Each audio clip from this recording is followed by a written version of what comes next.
Well, just wanted to talk about like my process first going into OER. I don't know about you guys, but I experienced a lot of kind of frustrating things with the textbook companies as the textbook companies have been changing. They've been going through a lot of dramatic changes. And we kept trying to cut costs for our students, and I'm sure some of you have done this before where they'll say, well, we'll give you a custom textbook because if you don't use all the chapters, and then it'll cost your students less. And so then we do the customized textbook, and then it's loose leaf, so the students can't resell it. So they're really not saving that much money. I also had another frustrating experience where a textbook I'd been using for a while, they changed the edition on it, and I didn't know. So I put in my request to the bookstore, and the bookstore said, well, they have a new edition, and we are only going to order the new edition. And so I said, okay, so they only order new editions. And although the book itself actually hadn't been published yet, because they always are pushing back their publishing date, so it came to the semester, and I didn't even know what the table of contents was in the textbook. I couldn't do my syllabus. I didn't know what readings had been kept in that had been changed out, so that was frustrating. And then in another class, I had reordered a textbook that I had used before, and the bookstore doesn't always order the full amount of books necessary, right? So the class started, there weren't enough books, and when the students tried to order it, they couldn't. And I talked to our textbook rep, and he said, I don't understand why. It looks like there's 700 of them, in stock. We don't know. Well, it come to find out that the publishers and the editors were having a dispute, and so they had frozen all of the books. So I just kept having all of these really weird things happening. And I remember, I think Leanne had many years ago forwarded an email out about OER. My division chair had sent it to me, and I had it saved somewhere in an email. So I'm like, I'm done, So I pulled that email out, and I found it. And luckily for me, there was a good textbook that was available. So I teach sociology and women's studies. And I just wanted to acknowledge, and I know Michelle and I were looking at these questions. A lot of your questions we can't answer. We're not experts in OER. And we can't answer your questions because listening to what everybody said yesterday, we all have really different needs, right? All of our experiences are different. So the math guys have their own needs with respect to something like my math lab, where they can do tests. Bianca was saying that I don't teach a class that goes from a 102 to a 103 or whatever. None of my classes do that, but there's that kind of, you got to keep this consistency. Also the issue of, well, what if somebody takes her Part A class here and then they transfer to Manoa or West Oahu, is what we've taught here going to translate? So I don't have a lot of those issues. Also, my classes aren't required. Students have to take English, they have to take math. Students choose to take sociology and women's studies. So when they come, they're not victimized or angry or anything, right? So I also have willing participants in my class in a way, So my experiences are going to be very unique to me in a lot of ways with respect to that. But anyhow, so I found the OpenStax. And I looked at it again. It's a peer review textbook. It was great. For me, part of the frustrations with the publishing companies is for sociology, and I was telling some people this the other day, no matter what publishing company it comes from, introduction to social textbook is virtually identical in that chapter 1 is introduction, chapter 2, down to the chapters, you guys. Chapter 2 is research. Chapter 6 is almost always crime. 6 or 7 is crime, right? So in a way, it's like, then it just comes down to a matter of, well, which one do I like? Which one looks prettier? So for me, changing a textbook wasn't that big of a deal since they're virtually all identical for introduction to sociology. So I like the textbook. They said that students can get a high quality copy of it if they wanted for $30, which is very reasonable. Only one of my students tried to do that, and they found that they only use UPS ground shipping. So shipping would have been like $40 plus the $30, right? But what they did was they just put it on a jump drive and they took it to Kinko's and they were able to print it themselves for about $30 too. So it was still very reasonable. So I did that for Soc 100 and that went really well. And then for my women's studies class and my introduction to social problems classes, those were both ones that I kind of had challenges with the publishers. What I did was I just started to, both of those books were collections of articles and chapters already.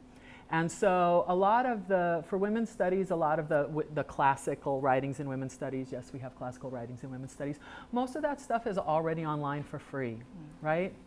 So I was able to get a lot of that just downloaded off the web for free. And then some of the other things, what I did was I went and I checked out the books that the original articles had come from, or I got copies of the journal articles, and then I made PDFs of those and use those under the fair use copyright laws for that. Then for another class, I have 4 classes right now that are OER. I worked with Jayne because I had noticed that the textbook that I was using, I believe Leeward had an electronic copy of it. And this is a book that's written by a local author who works for UH Manoa. And so this is for my community forces in Hawaii class. And so I asked Jayne if she could do that. And so she was able to get an electronic copy of that book for our library. So what the students, they can only check it out one at a time, but when you check it out, you can actually download it. Not all at one time, you just download it in several chunks. And so the students were able to get that book that way. So I've kind of done several different strategies to do OER for my classes. I'm trying to, at this workshop, I'm hoping to make a 5th class, a sociology of family class, an OER class, so that's what I'm working on here. And so that's just been a little bit about my process. Okay.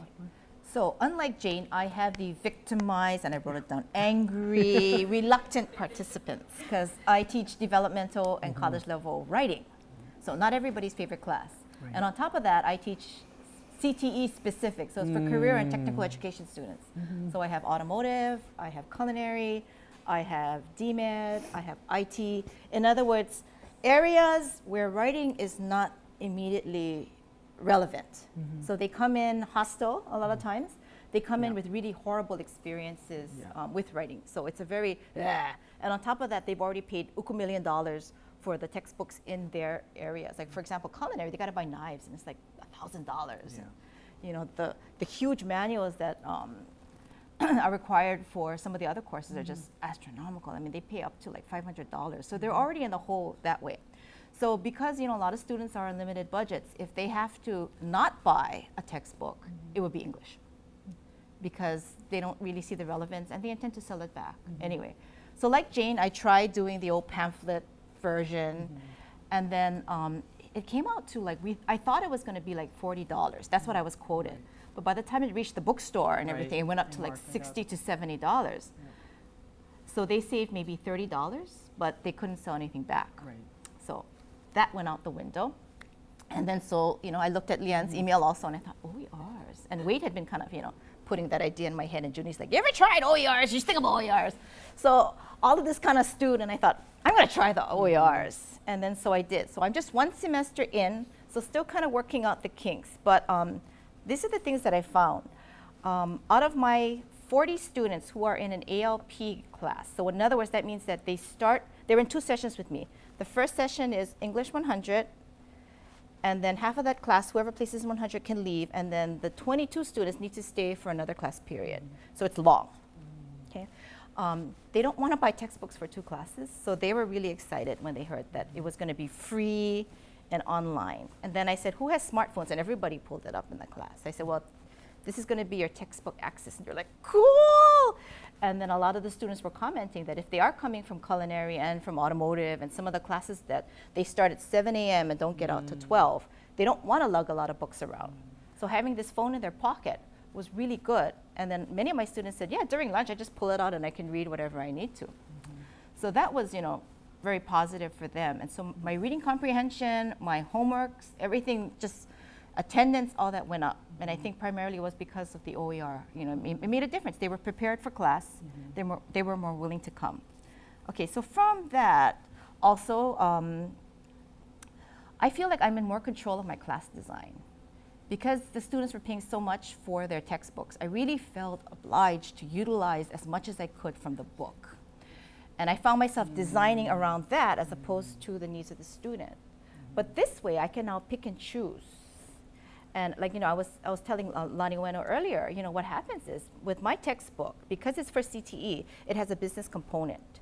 So the first part is writing skills, and the second part is memoranda and letter writing, emailing, and all those things, that the tools that they need to utilize. I found I just could flip it. And then so we started with the memo, and we utilized that, and then we could go back and easily pull from the earlier chapters and not even have to pull from the whole chapter. I could just do fragments and bits, attach it to my Laulima, and then the students had immediate access, and they didn't have to dig through things. So that was a real positive. I could do just-in-time intervention, because if I had a student who, let's say, just could not understand how to annotate a text, no matter how much we went over it, it was still kind of amorphous to them, then I could easily point to it and just say, okay, I'm going to link this to your announcement. You're going to look over part 2 of chapter 3. And they could easily do that, and they wouldn't have to dig once again. It was right there for them. They have to access Laulima anyway. It's mandatory for my class. So it was really easy. The one concern that I know that several people had mentioned, that Leanne had emailed to us, was that what about students who don't have computer access? And that was a concern for me, because I had quite a few that, you know, didn't have laptops at home, so they came early. And because the chapters were small and manageable, they knew that I told them, you know, just set aside an hour and you'll be fine. And so they did. And so there was just one student, he was a key student, who had some issues. But because it was OER and they were linked, he would just download the parts that he needed. And if he really couldn't get it, he would print it out. So it wasn't really a big deal. And then at the end, he said, oh yeah, still cheaper than a textbook. You know, so he liked that, and he made his own little portfolio. So we took care of the issue that way. And so the access, I think, is our issue more than their issue. You know, they're so used to already using media and using their phones and all that. It's really not that difficult for them. And if you give them guideposts and say, you know, the library has resources if you need it, they'll use it. So that hadn't been a problem. The drawbacks was that it was time consuming for me at first, because there's just so much out there, right? I mean, the internet is an amorphous blob. But there are tools and resources that you can use. There's the UH repository, there are the OER Commons, there's a Khan Academy, Community College Consortium for Open Educational Resources are all available for you. So it's not like you're just digging in the midst for, you know, things that will just kind of, you know, okay, I'm gonna try this, I'm gonna try that. Things have already been vetted, so you don't have to reinvent the wheel. But the more familiar you become with OERs, it's actually quite easy to vet, because then you start looking at sites, right? And then you just look at it and you're like, oh, this is not good, you know. This is, and it's actually got me to become a really savvy internet user. And I pass this on to my students. And, you know, we know in English that no matter how much we tell them, you have to, you know, put everything through the currency, relevancy, accuracy, authority tests and all that. Unless they utilize that, they don't. But because we use the OERs, I found that this kind of strategy then kind of flowed into the research papers, so that they were automatically doing that. Because when I do the OERs with them, I tell them, why are we using this? And they look at it, oh, because it's on the web? No, so is Wikipedia. And so they have to start thinking about it. So if we do that from day one, the mindset is different already, and they view the web as a tool and not just a, you know, a playground. And it's kind of interesting, because when we do this in the classroom, I'm fortunate that we have laptops in our classroom, but I have them circle out, and I just walk around. And it's kind of interesting, because nobody's on Facebook, and nobody's doing their email and stuff. They're on task. And I think it's because it's on there for them, and it's more fun in a way. And then when we do writing, they can split screen, and we talk about how to do this, and they know it. They're like, yeah, miss, we got it. And then so they'll have the OER on one side, and then they have the Google Doc on the other. And then so for them, it's really easy, because they're not looking through their book for things. It's right there. And so, I don't know, they're, like I said, 39 out of 40 students, you know, were very, very positive and almost over-enthusiastic about the whole thing. They're like, yeah, you should tell everybody to do that. So they were very excited about that. Yeah, I just wanted to jump in on a couple of things that Michelle said. I know one of the concerns that folks had written from yesterday's work group was, we tell students you can't trust Wikipedia. How can we know whether a source is good or not? I like to believe that we are all experts in our field. You are here because you're trained. You are qualified to determine whether or not a source is appropriate to use in your class because you're experts, right? Our students usually are not experts. Sometimes they are in some things. But so it's important, just because McGraw-Hill hands me a textbook and says that it's been, peer reviewed, I find really stupid things in textbooks all the time, right? So anyhow, what I think is stupid, probably you won't, but anyways, right, so again, we're the experts. We can look at those sources and decide whether or not they're good. And the enthusiasm that her students, and I mentioned this in the little video, the promo video that I had done, is that the students are really grateful. And when you start a class and students believe that you like them and you're on their side, it really does carry over when you tell them that. One student, it was the first day, I just only said my name and I said the textbook, and she just once blurted out, "I love you," right? She doesn't know I could be evil. I could be the Wicked Witch of the West, but she loves me, right? So it goes a long way, and they are grateful, and so they are gonna try to give back, right, to you, and maybe work a little bit harder when you make it easier for them. So, and I've seen improvements with the quality of the work that my students have, because a lot of times they're not getting the book. They don't get the book. And so what happens is that they do go to the website and start, not only is there then a tendency for them to plagiarize when they do that, but they're also just getting, sources that are just completely inappropriate. So at least with the textbook that has the sociological perspectives or the feminist perspectives in it, and that's the lens that we're using, they can go back to that and they can use that source, right? And I know that they're actually reading and citing and trying to incorporate something that I think is appropriate for my class. So I really like that, and I really like it for for summer sessions. Like I said before, the first day in, the students, the 6 weeks is so short. You got to get 2.5 weeks worth done in the first week, right? And so they have no excuses. There's just never any excuses. The book is right there for them. The sources are right there for them to access. So it's been great. And when it comes to writing their final papers or doing research, again, I'm getting better quality work, because they are actually using the textbook and referring to the sources that I, as a professional in my field, think is important for them to know and to use. Yeah. I also like the fact that they're constantly updated. So you adopt a textbook, and especially for English, where for some reason the way you cite sources changes every couple of years. It's always up to date, and then so we don't have to worry about, oh, you're using MLA 6. With the OER, it's 7, and when 8 comes out, I'm sure it'll be here faster than Pearson can get it up and going. So that's also a real positive. Yeah. So questions for the group? You ready for questions? I guess okay, so. let's go. I'm psyched. Okay. So how much instruction time do you have to set aside to make sure your students are proficient in using OER? Can you repeat the question? Oh, okay. Oh. So how much instruction time is required to set aside to make sure that students are proficient in OER? That's the question. Well, first of all, most of the students are proficient in going onto the internet and downloading things. I put all my stuff on Laulima. And so I usually spend the first day of class asking the students, have you ever used Laulima before, right? And usually students have, but I do that on the first day of class, and usually, so I only use one class session for that.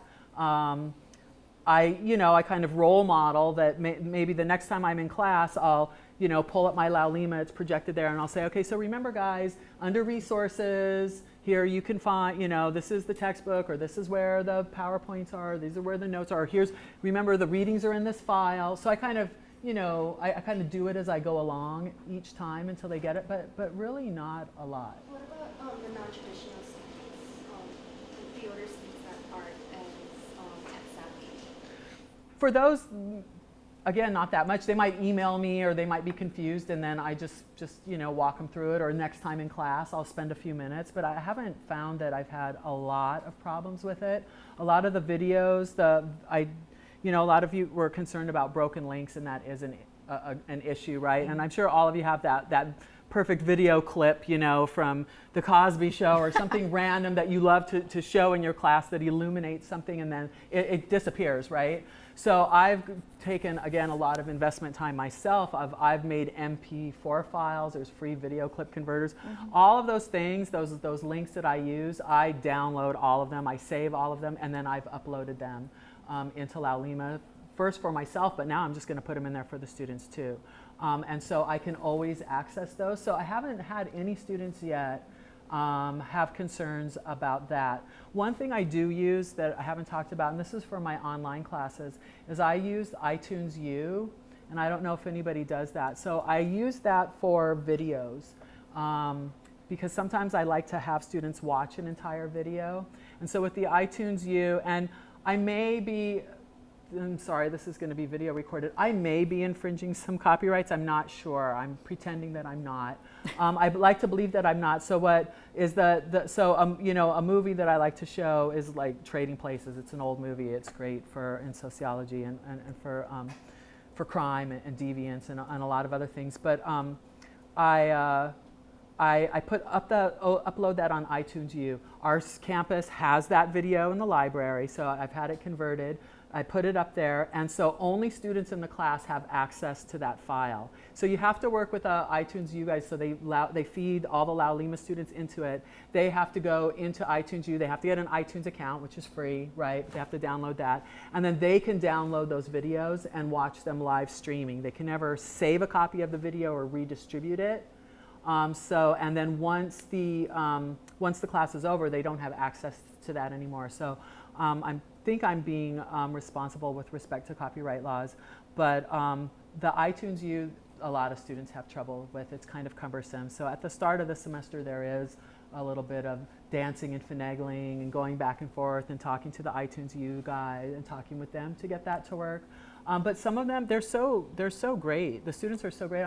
So a lot of them, I don't even have Netflix. I don't know how to do that. They just end up getting all the movies on Netflix anyways. Or they find when somebody says, well, Miss, I can't come to class that day. Do you have that documentary? I'm like, no, I don't. Too bad. You're going to have to check it out from the library. And then the next thing you know, they're emailing me the links of where it is, free online, right? So I haven't had to spend that much time with it. I don't know about you. For me, I use everything through Laulima.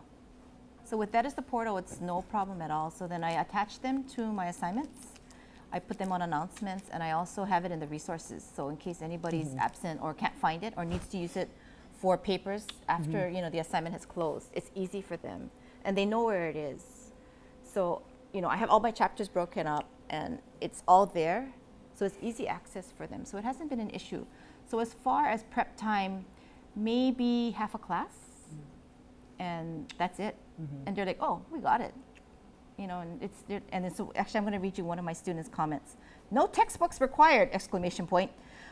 Most college class stuff is online, including the homework, so it's very convenient. This also forces us to use Laulima, which is good. So, next question. Okay, go ahead, Francis. Go, Francis. Find the sources for them and then you upload it to Laulima. Do you let them go onto the website and find their own sources and upload things into Laulima, or do you have sole control over that? I have sole control over it. So what I do is that, for example, the OpenStax textbook or the online or the book that's in the library digitally, I put the links in the syllabus for those. So they can go and click on that, and then with little directions of how to access it. So they can kind of go and download those things themselves. If I had a student who was utterly and completely traumatized by it and couldn't do it for whatever reason, an adult learner, then you know what, I would just send them a copy of PDF of the whole thing. But all of my things I try to save as a PDF file as well. Yeah. So I keep a hard copy of it. So if the link isn't working, if some people were concerned if Laulima is down, right? And if Laulima is down, then you either cancel class or fake it till you make it. But I try to keep hard copies of everything so that I can at least put it on a jump drive and then go to class and upload it that way. And all of the individual readings if I found. So maybe, yes, I found it on the web. And so what I do on Laulima is that, just like we expect our students to cite their sources, when I pull a reading off of the web and I save it as a PDF and I upload it on Laulima, then I go under in resources, I go under to edit details, and I put the source of it there, right? So I say, retrieved from, this place on this date to show that I got that it was open access, right? And then because it says, is this an open source? Laulima asks you for the copyright status. Sometimes I have a lot of guest speakers, but for some of my online classes, I've done interviews with people. For that, that's my own copyright, right? So I upload that, and then I make students promise that they're not going to share it, because a lot of times the people are sharing very personal experiences of abuse or having HIV or whatever it is. So I put up the copyright warnings there, and I let them know, So there's different things within Laulima that you can add or toggle or do whatever to alert the student about the copyrights of it, but I try to keep it all there. Yeah, it's all there. Yeah. And then, same thing, and then, you just follow MLA format for us, for English, for example. You just, the same way you cite it, so whenever I use anything, whether it's OER or not, I treat it like any other source, and it gets, you model what you want your students to do, and so it teaches them, and they know now. Even if they use a picture, and it's funny because, I always had problems with pictures and figures because students would never cite it. But after we started using this, it's like, oh, I got it from the web. I got to cite it. And they'll just automatically do it. And they double check because sometimes I purposely do the MLA wrong. And I'm telling them, okay, so can you find the source? They're like, there's no author. Okay, so what do we need to do? And they'll fix it. And then, it's modeling again. And so then they know, oh, well, even if I do it on, one of those automatic bibliographic builder thingy-do-madoos, that it's not always accurate, and that they are responsible as authors to make sure that they are citing correctly, or it's plagiarism. Right. And that's the big P word, and they know that, so they're real careful about that. So I think it's been, really positive. And for the adult learners, if they need more time, they see me after class. Yeah. But usually one run through with whatever device they're going to use, and after that, there's no problem. Expand upon what you said about the citations. You said it's automatically updated? What were you Well, because it's online with the OERs, that let's say, for example, in English, they change the way they want citations to look. For example, MLA at one point had URLs and now they don't, right? So a lot of the textbooks that the students had been working with, because they were hard copy printed books, would have the old way. But because it's online, authors can easily update it. And then so that if something changes, Scott McLean can go in and say, oh, this is no longer relevant, I'm gonna change it. And then you get this notice that OER has been updated. And so, you constantly kind of have the latest and greatest, as opposed to a textbook, you don't know what the heck is going on. So it's a static copy.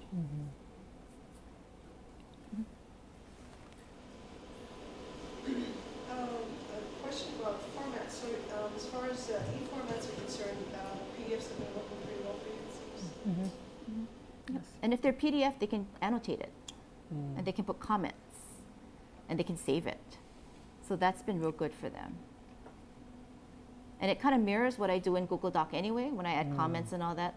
So, everything kind of feeds into each other because everything is technology now.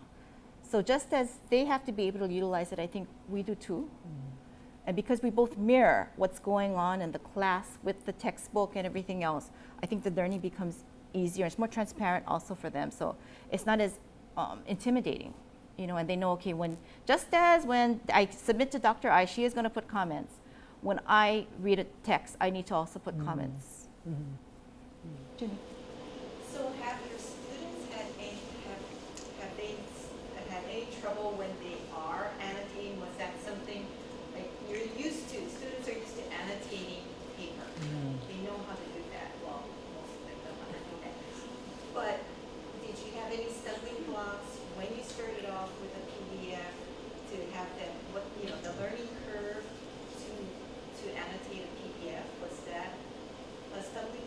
do you think they got it pretty easily, or? I don't do annotations. Okay. So. So the question is about annotations and if there's a learning curve. There is. There is. It takes some of them longer than others, but it's modeling once again. So if we do it, we always do everything in class first. So as long as they have the guidance and we go through it and it's like, okay, so you see this button, and I can do it on the smart board, right? See this button right here, okay, this is where you're gonna comment. So let's say the first sentence doesn't make sense to you. Let's pretend it doesn't.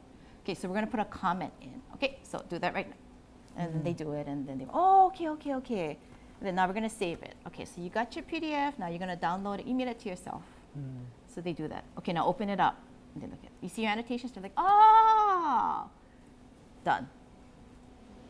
And so you're working in a classroom where everybody has a laptop. Yeah. Yeah. And we also have access to computer labs on campus because most classrooms don't have laptops. So, you know, you schedule a day early on.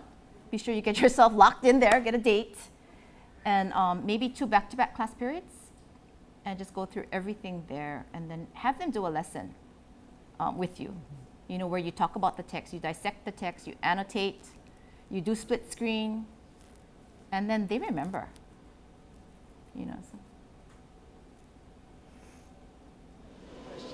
So you mentioned the librarians as helping you. You mentioned Judy, you mentioned Wade. What other kinds of support would have helped you better, or what could you have gotten from either administration, the library, Leanne, anybody else? What would have helped you? Or what would you do differently now? And I'm thinking only because we're coming from another campus, of course, so I'm seeing the way you folks collaborate and how you do things. It's a little bit different at KCC. So I'm just trying to think where or what we need to just make sure the faculty could get to the same place that you're at. I mean, for me, because I did it, I've been doing it for like 3 years now, and I just kind of did it on my own. So I just kind of said, I was mad at the textbook companies, and I'm like, right? So I just went and did it, right? And then it was only afterwards that they were all like, well, we can help you. Yeah, You exactly, know, we yes. have stuff. And I was like, oh, okay.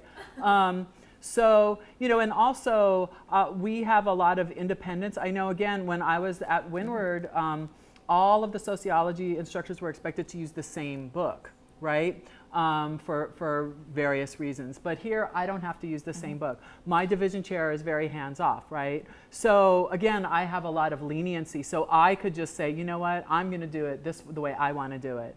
But that's not true in other departments or other divisions. But so again, then it was like once they're like, but we can help you, and Junior's like, they have all this stuff. So then, you know, then I'm like, oh, okay, well now I need to do this, or now I want to do this. What can I do? And then they've helped me. So I got the support I needed right away.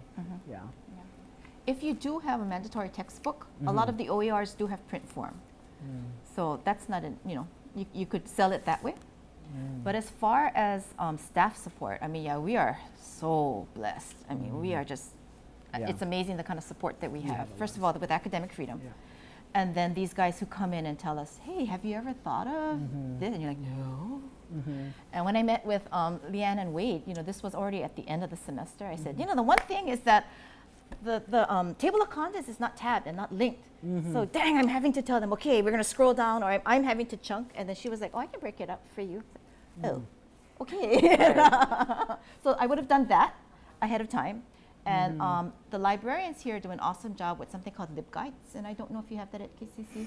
Okay, but they can build it for you. And for example, I do all project and problem-based learning. So they've been really instrumental in building for me a LibGuide specifically for my course. And it has all the links on there. So that, you know, when they're doing, like, for example, they have to build a business in my class. And the librarians did it. They built a site for them to build their business. And they're individually linked and tabbed. And so it's been, you know, amazing. And the students are like, cool, research is easy. And then I say, okay, now we're going to do it without this. And they're like, okay, but now they know how. Because they're familiar with Credo and all of these tools that the librarians have kind of eased them into. So now they see these as tools that they can use outside of class. And then so some of my students come back and say, oh yeah, you know, I'm taking 200 now and so, and it's not that bad. So.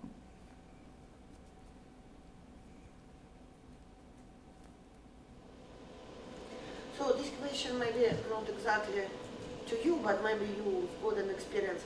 When we put our course description in Curriculum Central, and we have to provide the field, is textbook required or not? So if one wants to use OER, do we still put textbook required? Of course, yes. What if you are not planning to print it? It still will be considered, even if it's online, it still will be considered as textbook. Absolutely, it's kind of weird, right? Because this whole field is changing, and so I had to work with the library or somebody because, so we fill out our textbook requests, right? So I put, so I put no, there's no textbook there. So what happens then? The library or the bookstore, excuse me, the bookstore is now posting somewhere online or somewhere, no textbook required. Right? So students, they come and think they're like, woohoo, this is the best class ever, no textbook required, right? Because when we think of textbook, we're thinking of this physical object, right? But things are evolving, right? No longer is a textbook this physical object, right? So I got kind of mad because the students, I'm like, no, a textbook is required, right? You will be reading. There are required readings in this class. It's like, no, Jayne's just going to sit there and what? Talk to herself? I don't know. But so I worked with them to say, can you put some language up there that says, you do not, the open educational resources are required for this class. You do not need to purchase a textbook or something, right? So it's just kind of weird, just the term textbook itself is creating all of this confusion in our mind, yeah, because we think of it as a physical object. So at Manoa, what we did for classes where there's a textbook of materials, readings, but there's no cost, we put in the catalog, textbook costs $0. Right. So that, students, it's implied that a textbook will be required, but you don't have to pay. Right, yeah.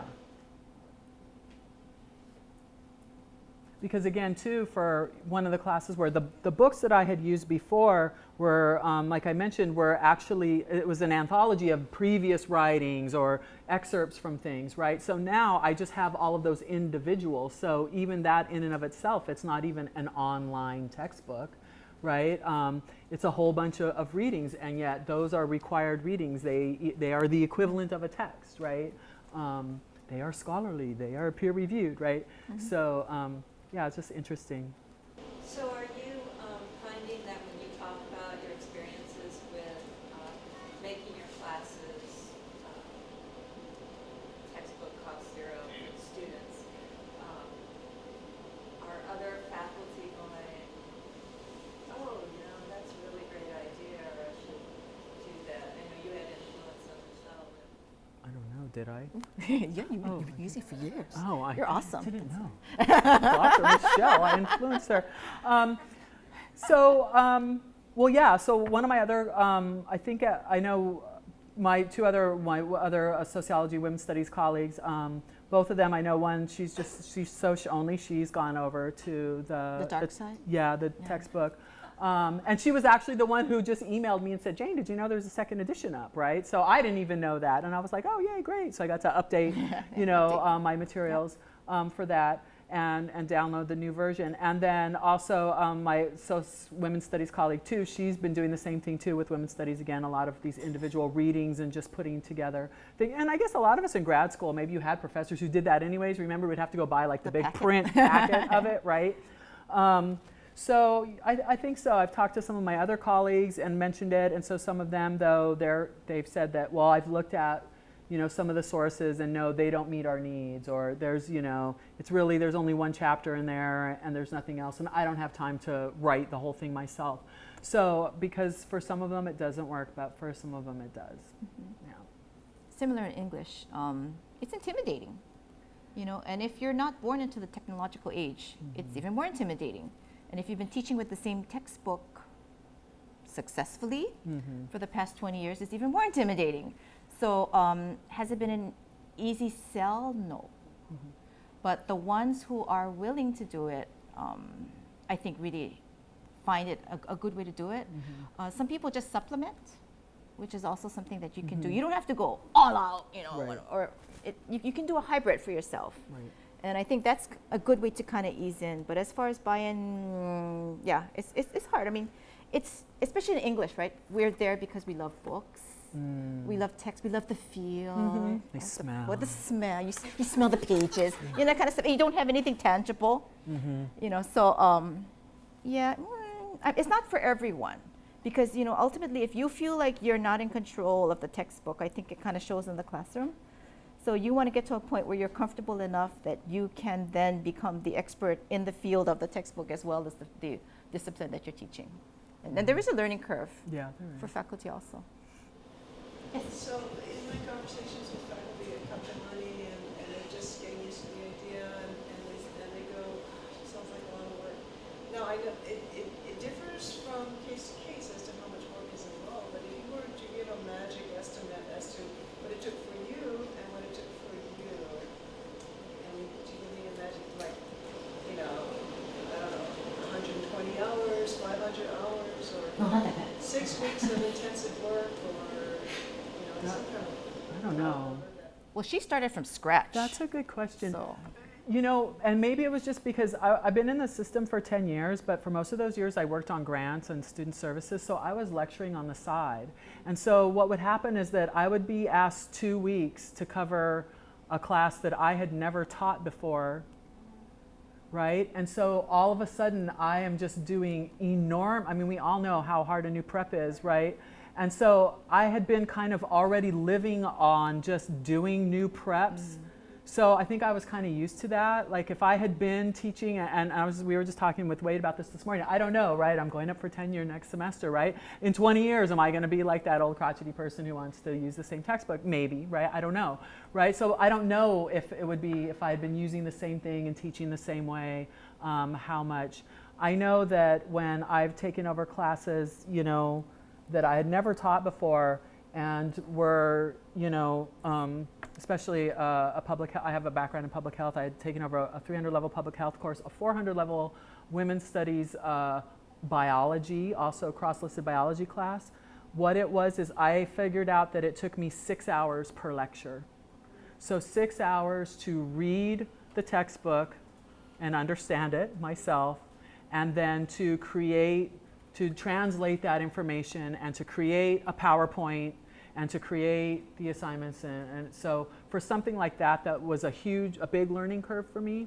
It was 6 hours a lecture, that's a lot of time, right? But now, right, remember I said the Social 100 textbook, and I don't know how it is for English textbooks or in your fields, they're all virtually identical. So now really what it is that the PowerPoints stay very much, the information is almost identical. The exams are almost identical. The essay questions are almost identical. So really what it is me reading that chapter, so however long it takes you to read a chapter, because I do read my textbooks, and then just making sure that that information is jiving with the PowerPoint. So then it's just a matter of updating things, right? And making sure if sometimes, you know, they use different words, you know, structural functionalism versus functionalism, right? And just making sure that my language is reflecting what's in the textbook. So that doesn't take that long, right? That is not 6 hours. That's it's almost like the personalization process. and it is, and that's just been my style. I've never been one to just straight take the PowerPoints, because believe me, that's a great advantage, right? When those textbooks provide us with pre-written exams, essay questions, and PowerPoints, that saves us so much time. But I grew up here, and I like to personalize everything to be Hawaii related, right? So I try to, and we all have our own areas of expertise and our own world experiences, so then I have always tried to personalize that stuff anyways, right? Instead of just taking the straight, you know, Pearson PowerPoint for chapter 1 and putting it up there. So I've been used to doing a lot of work. It is a lot of work, but I like my job, so I'm fortunate, yeah. If you have a syllabus that you're working from, it's a lot easier, you know, because you can just print out your calendar and then say, okay, these are the points that I want to hit. These are the topics I want to hit. And the repositories now are filled enough that a lot of times it doesn't take that long. So I think for my class, I mean, I'm primarily using one, the Business English for Success, but it wasn't perfect. And so I supplemented a lot. While it did require me to do just-in-time intervention for myself throughout the semester. Right. I think initially maybe 20 hours of just searching. It wasn't that bad because I had the syllabus in hand and I knew what I wanted to cover, and I kind of knew what the strengths and weaknesses would be of my students going in. So I knew what I had to address. I had my SLOs in mind throughout the time that I'm going through the various OERs. And the nice thing, again, like I said earlier, I'm not locked into the textbook. So I could pick and choose. So this chapter from this would work, this chapter from this OER would work, and then just load it onto your La Lima, which takes 2 minutes, right? And the resources are there already, and whether you use it or not is totally up to you. And if you find out during the course of the class, oh, they know this already, just don't use it. So it was easy that way. But to say that it's an easy transition on the faculty side wouldn't be completely true. But once you get the hang of it, and I'm like Jayne, I change everything up anyway every semester, so I'm used to working that way. But I think that's the part of the OER mindset, and I think you're all here because you have that mindset where you want to explore and you want to change things up and you want the latest and greatest. And if you come in with that mindset, then I don't think it'll be an issue.